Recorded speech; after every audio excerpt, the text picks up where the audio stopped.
नमस्कार दोस्तों। आज मैं आपको रामदास की एक ऐसी असाधारण और गहरी कहानी सुनाने जा रहा हूं जिसने उनके जीवन को हमेशा के लिए बदल दिया।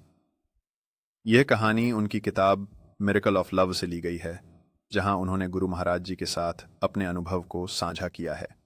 ये कहानी हमें सिखाती है कि कभी-कभी जीवन में हमें चीज़ों को तर्क से परे जाकर समझने की कोशिश करनी चाहिए। तो चलिए शुरुआत करते हैं। रामदास एक विदेशी साथी के साथ भारत के हिमालयी क्षेत्रों में यात्रा कर रहे थे। उनका साथी उन्हें गुरु महाराज जी के पास ले जा रहा था। रामदास का हालात कुछ ठीक नहीं था। वह बुरे मूड में थे क्योंकि उन्होंने ज्यादा हैशिश पी रखी थी और उन्हें भारत में भी काफी समय हो गया था। उनके दिल में गुरु से मिलने की कोई इच्छा नहीं थी। वे लोग एक मंदिर पर रुके और वहां से पूछा, गुरु महाराज जी कहाँ हैं? लोगों ने पहाड़ी की ओर इशारा किया। उनके साथी तुरंत कार से कूदकर पहाड़ी की ओर भागने लगा। स्थानीय लोग भी उसके पीछे हो लिए।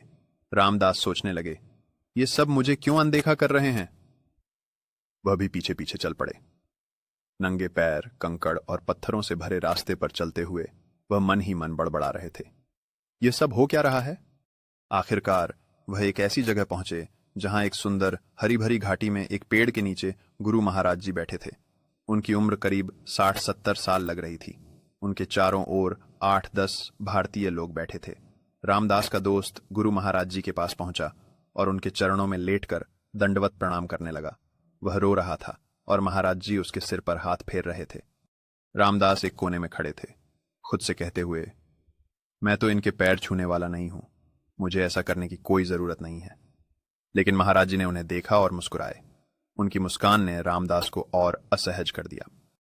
महाराज जी ने रामदास के दोस्त से पूछा, क्या तुम्हारे पास मेरी तस्वीर है? उसने कहा, हाँ। महाराज जी बोले, इसे दे दो। रामदास सोचने लगे, वाह, ये अपनी ही तस्वीर मुझे दे रहे हैं। फिर महाराज जी ने पूछा, तुम बड़ी गाड़ी से आए हो? रामदास बोले, हाँ। महाराज जी मुस्कुराए और बोले, वो गाड़ी मुझे दोगे? रामदास के दोस्त ने तुरंत कहा, महाराज जी, अगर आप चाहते हैं तो गाड़ी आपकी है। रामदास चौंक गए और बोले, अरे रुको, ये गाड़ी मेरी नहीं है, ये किसी और की है, ऐसे कैसे दे सकते हो? लेकिन वहां हर कोई हंस रहा था, सिर्फ रामदास को छोड़कर। इसके बाद महाराज जी ने कहा, इन्हें खाना खिलाओ, और उन्हें शानदार भोजन परोसा गया। कुछ देर बाद महाराज जी ने रामदास को बुलाया और कहा, आओ यहां बैठो। रामदास उनके सामने बैठ गए। महाराज जी ने उनकी ओर देखा और कहा, कल रात तुम तारों के नीचे थे। यह सुनते ही रामदास स्तब्ध रह गए। पिछली रात वह सैकड़ों किलोमीटर दूर तारों के नीचे बैठे थे और अपनी मां को याद कर रहे थे, जिनकी मृत्यु कुछ महीने पहले हुई थी। उन्होंने यह बात किसी से नहीं कही थी। फिर महाराज जी ने कहा, तुम्हारी मां की मृत्यु स्प्लीन, तिल्ली की समस्या से हुई थी। रामदास पूरी तरह से हैरान रह गए। उन्होंने किसी को यह बात नहीं बताई थी। महाराज जी ने फिर कहा, वह पेट में बहुत बड़ी हो गई थी, है ना? रामदास ने सिर हिलाया। महाराज जी ने आंखें बंद की और धीरे से बोले, स्प्लीन, वह स्प्लीन की समस्या से मरी थी।